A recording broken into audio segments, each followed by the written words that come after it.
부동산 시장과 주식 시장의 버블이 깨졌잖아요. 중국을 세계 경제의 중심으로 만들겠다. 이 전형적인 국뽕이잖아요.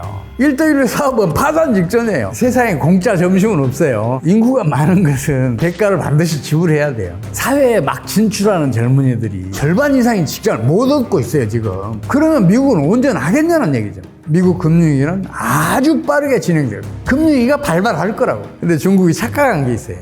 만들고 싶어 해요. 너무 부럽거든.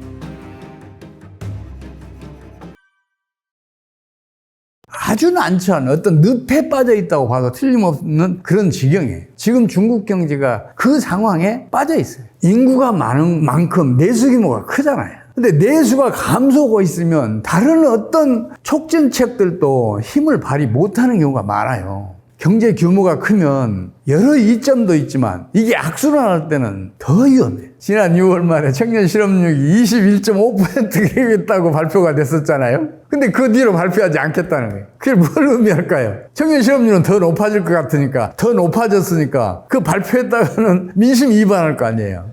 그게 무서우니까 지금 발표를 못하는 거죠. 중국 경제는 그만큼 아주 빠른 속도로 하강하고 있다고 보는 게 맞아요. 일단 이렇게 생각을 해보세요.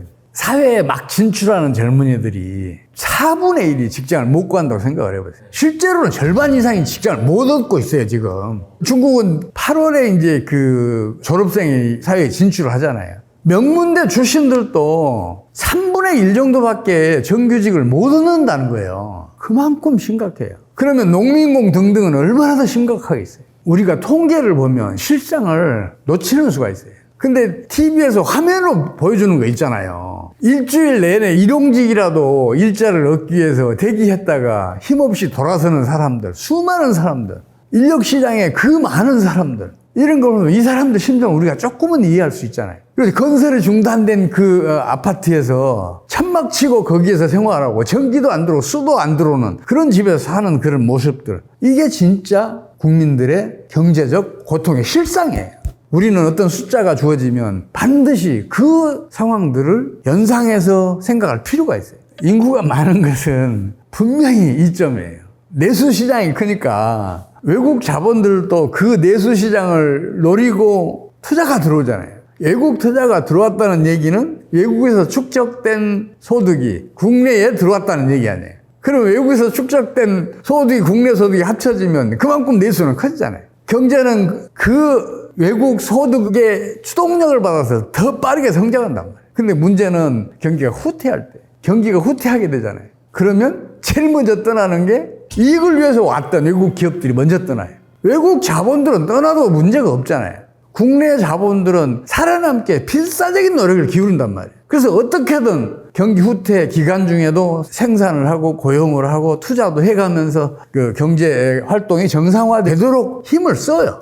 근데 외국 자본들이 이탈하면 어떤 일이 벌어지겠어요? 국내 기업들의 활동이 전혀 도움이 안 되게 돼요. 그래서 경제는 악순환을 하게 돼요.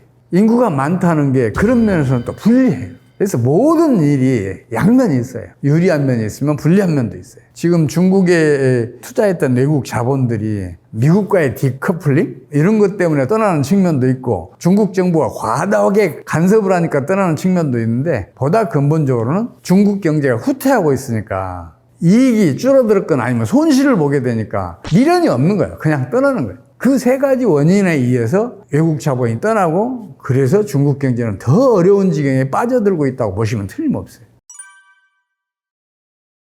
지금 가장 심각한 문제는 뭐냐면, 일본 경제가 초장기 저성장을 하게 했던 그 경제 정책을 중국도 그대로 따라오고 있어요. 최대한 간단히 제가 말씀드리자면 이거예요.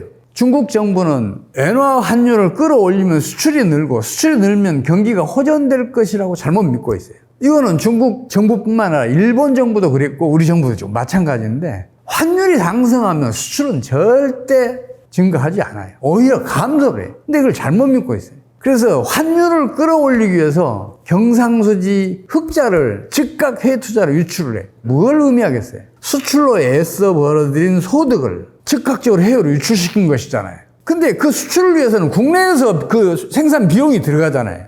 당연히 중국 경제 내에 내수는 유축이 되는 거고, 내수가 유축이 되면 경기는 급속하게 후퇴하는 거예요.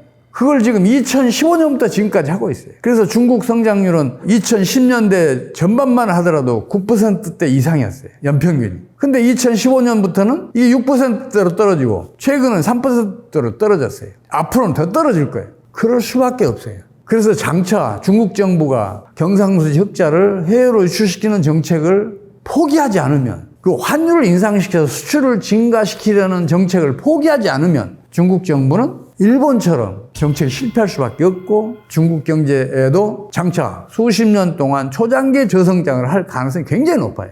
2, 3년 이내에 1% 미만의 성장률로 들어설 가능성이 굉장히 높다고요. 이번 금리가 터지지 않는다 하더라도요. 근데 여기에 지금 금리가 터지고 있단 말이에요. 그래서 문제가 심각한 거죠.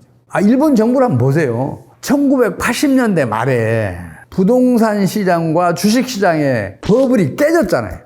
거품이 꺼지면서 급속한 금융위기 늪에 빠져들었어요. 그래서 경기도 급속히 하강을 했어요. 그래서 중국 정부가 대대적인 경기 부양 정책을 펼쳐요. 재정 지출도 늘리고 통화량도 증가시키고 이자율도 낮추고 해서 90년대 중반에는 2, 3년 동안 경기가 상승을 해요. 거품 붕괴로 인한 경기 후퇴는 거기서 끝났어요. 거기서부터 일본 경제는 계속해서 저성장 궤도를 지금까지 30년 동안 지속하고 있어요. 그럼 뭔가 원인이 있을 거 아니에요.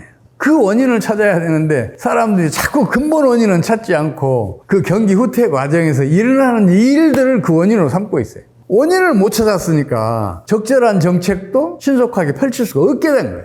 그게 뭐냐면 일본 정부가 경상수지 흑자를 해외로 유출시키는 정책을 지금까지 계속 펼치고 있어요. 내수는 당연히 부진해지죠. 그러니까 초장기 경제 저성장에서 벗어나지 못하고 있는 거란 말이에요. 근데 이 사실을 누구도 아직까지는 지적을 해내지 않아요. 왜냐? 경제학이 경상수지 흑자는 경제 성장에 도움이 된다. 아니, 기여를 한다. 이렇게 가르치고 있어요. 그러니까 그걸 배운 경제학자, 경제 전문가들, 경제정책 당국자들은 경상수지 흑자는 성장률에 도움이 된다. 키워야 한다. 이런 잘못된 생각을 가지고 있어요. 근데 과유불급이에요.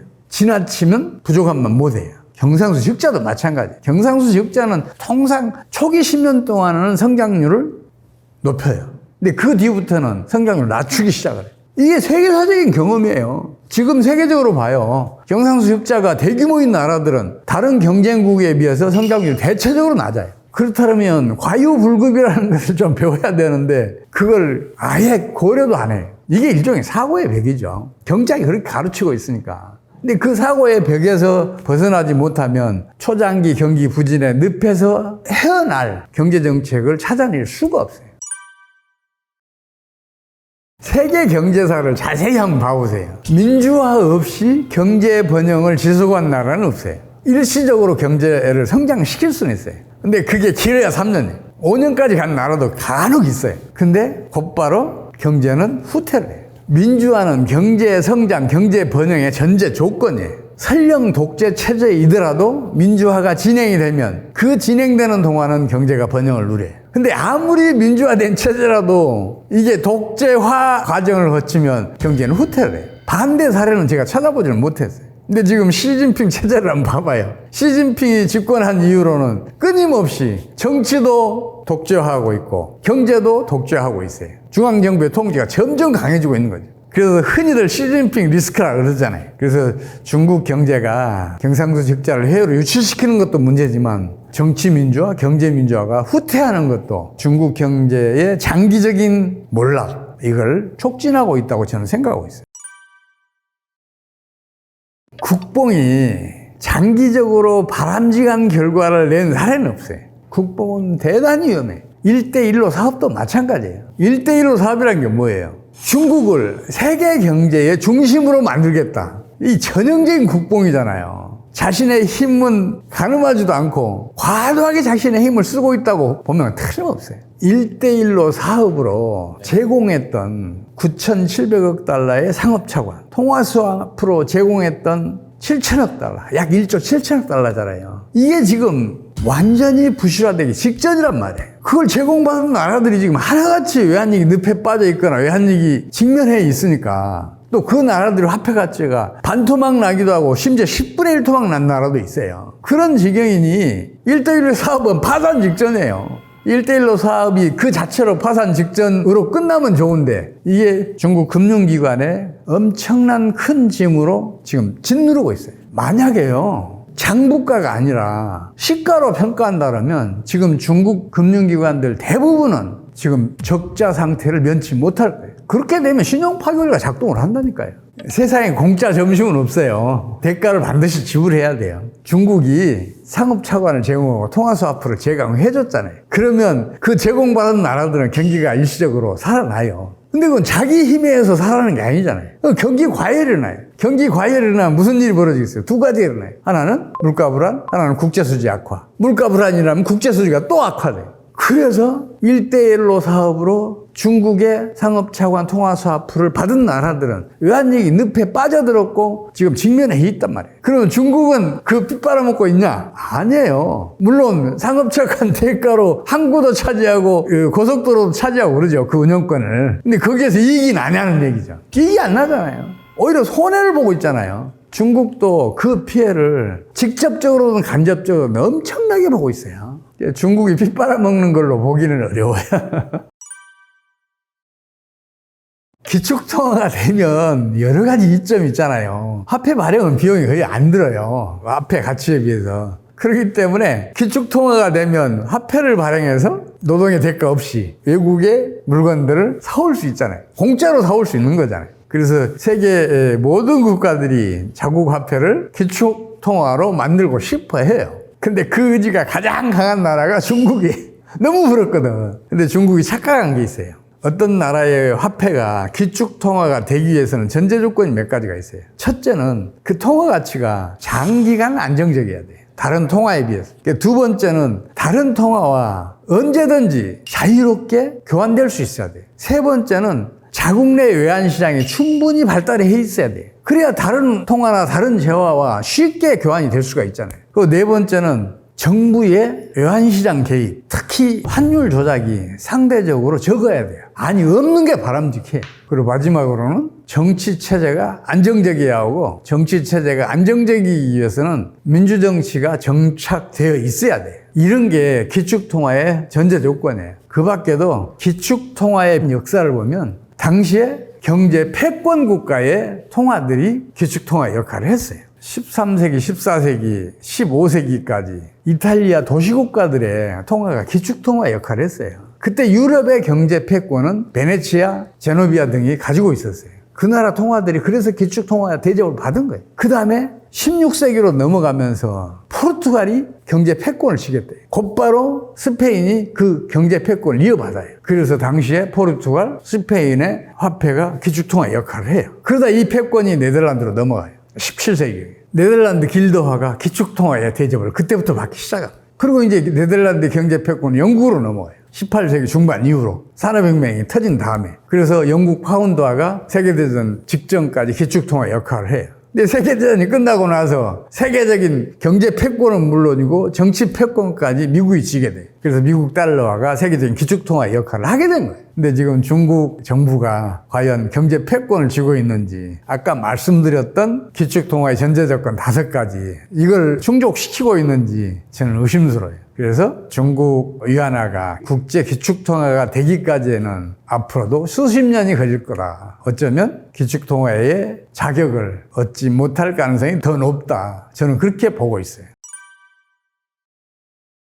첫째는 중국 경제는 자본주의 시스템으로 바뀌었어요. 공산주의 시스템이 아니에요. 근데 이 경제 시스템이 정부의 간섭을 지나치게 과도하게 받고 있어요. 과거에는 그 통제가 완화되면서 여러 산업들이 불꽃처럼 일어났는데 지금 통제가 강화되고 있어요. 과거에는 중국 경제 시스템이 자유화되고 있으니까 외국 자본들이 많이 몰려왔었는데 지금은 그게 통제 체제가 강화되고 있으니까 외국 자본들이 떠나고 있어요. 그뿐만 아니라 중국이 환율 조작을 통해서 위안화 가치를 자꾸만 떨어뜨리고 있어요. 그리고 그 수단으로 경상수 적자를 해외로 유출시키는 정책을 채택하고 있어요. 그래 중국 경제가 살아날 수가 없는 거죠. 이 모든 게 중국의 성장률을 낮추는 영향을 지금 끼치고 있잖아요. 그래서 앞으로도 중국 경제가 미국을 따라잡는다? 미국을 뛰어넘는다? 이건 저는 어렵다고 봐요. 중국 정치 시스템부터서 민주화가 되지 않고는 그건 어려워요. 중국이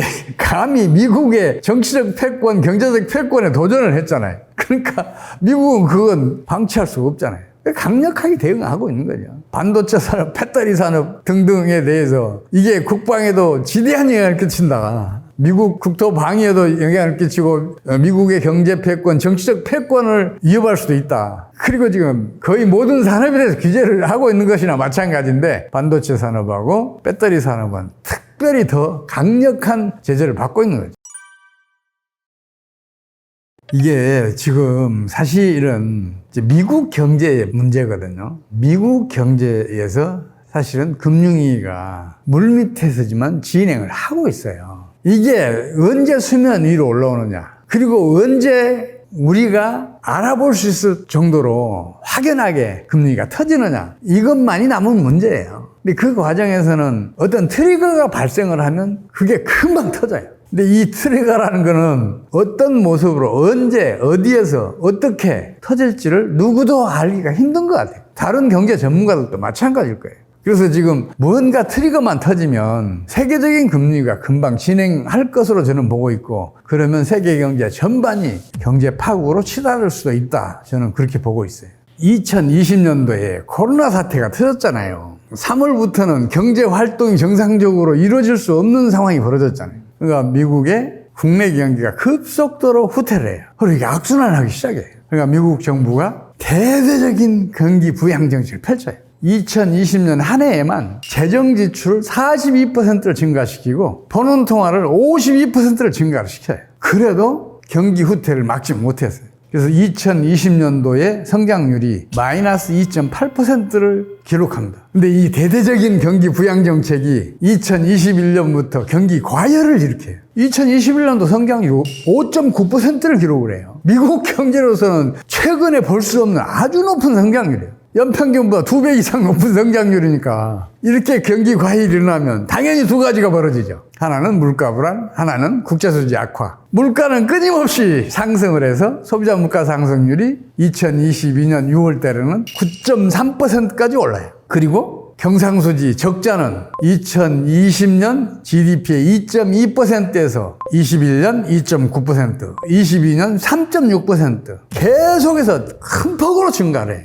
그 중에서 가장 크게 미국 경제에 타격을 입힌 게 국제수지 적자예요. 국제수지 적자가 급증을 했으니까 어떤 일이 벌어지겠어요? 달러가 그만큼 해외시장에 공급됐다는 걸 의미하잖아요. 그럼 달러 가치는 당연히 떨어지잖아요. 달러 가치가 떨어지면 미국에 투자됐던 국제 금융자본들은 환차손을 입고 그 환차손을 피해서 미국을 떠나요. 그러면 유동성이 수축이 되고 이 유동성 수축이 신용 파괴 원리를 작동을 시켜요. 그럼 경기는 후퇴하기 마련이에요. 실제로 2022년 상반기에 심각한 금리가 전개돼요. 그래서 1분기에 미국 경제가 마이너스 1.6%를 성장하라고 2분기에는 마이너스 0.6%를 성장한다니까요. 연속 2분기 마이너스 성장을 한 거예요. 미국은 이걸 리세션이라고 불러요. 경기 후퇴라고. 그런 일이 벌어졌었어요. 이 리세션이라는 것은 악순환 성질을 가지고 있다고 제가 말씀드렸잖아요. 그 악순환을 차단해야 할 거 아니에요. 그래서 그 악순환을 차단하기 위해서 미국이 선택한 정책이 이제 재정지출 확대, 기준금리 인하 이런 등등은 부작용을 일으킨다는 게 이미 드러났으니까 어떤 정책을 펼치냐? 오히려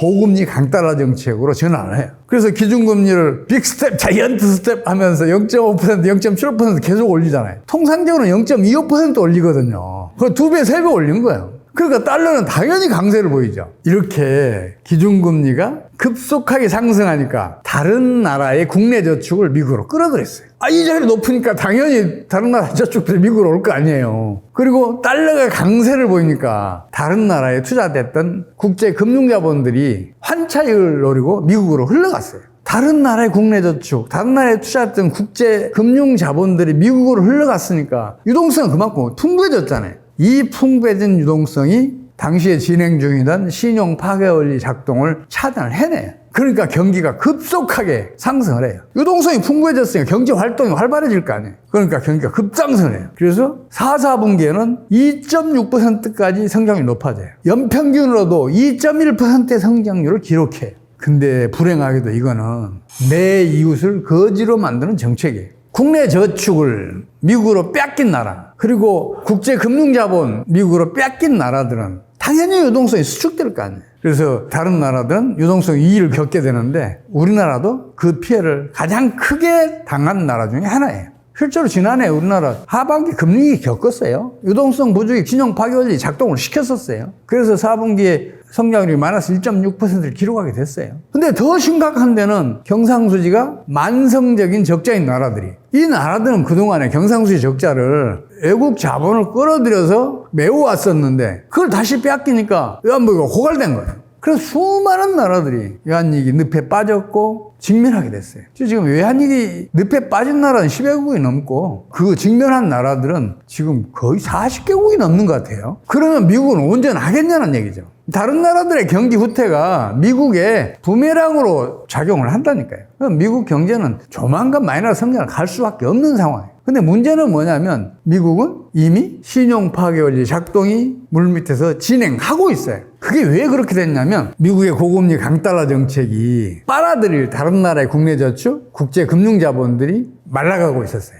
그러니까 더 이상 빨아들일 게 없으니까, 그래서 발생한 게 올해 3월에 실리콘밸리, 시그니처, 퍼스트 리퍼블릭, 크레딧 스위스 등등의 은행들이 파산한 거예요. 경기도 당연히 후퇴했죠. 1분기에 미국 성장률 1.1%로 떨어졌어요. 물론 예금 전액 보장이라는 초강력 구두 정책으로 금융위기가 더 이상 확산되는 거, 뱅크런이 다른 은행으로 전염되는 걸 막아냈어요. 그래서 지금 미국 경제가 언뜻 보기에는 호조를 보이는 것처럼 보여요. 근데 아까 말씀드렸던 그 은행들의 자산이 일시적으로 경제 내에서 이탈한 거 아니에요. 경제 순환에서 이탈했으니까 유동성은 당연히 수축될 수밖에 없죠. 그래서 지금도 금융위기가 물밑에서 진행 중이에요. 미약하게 진행되니까 사람들이 모르고 있을 따름이에요. 만약에 어떤 트리거가 발생하면 미국 금융위기는 아주 빠르게 진행될 거예요. 금융위기가 발발할 거라고. 근데 그 트리거가 중국 경제의 금융위기가 될 가능성이 점점 높아지고 있어요. 설령 이런 트리거가 발생하지 않더라도 미국 주식시장은 연말쯤에 심리적인 저지선이라는 산만을 하향 돌파하지 않느냐, 다우지수가요. 저는 그렇게 보고 있어요. 그렇게 되면 미국의 금융위기는 터져요. 경기는 급속하게 후퇴를 할 수밖에 없어요. 그래서 내년에는 미국도 마이너스 성장 간다고 저는 보고 있어요.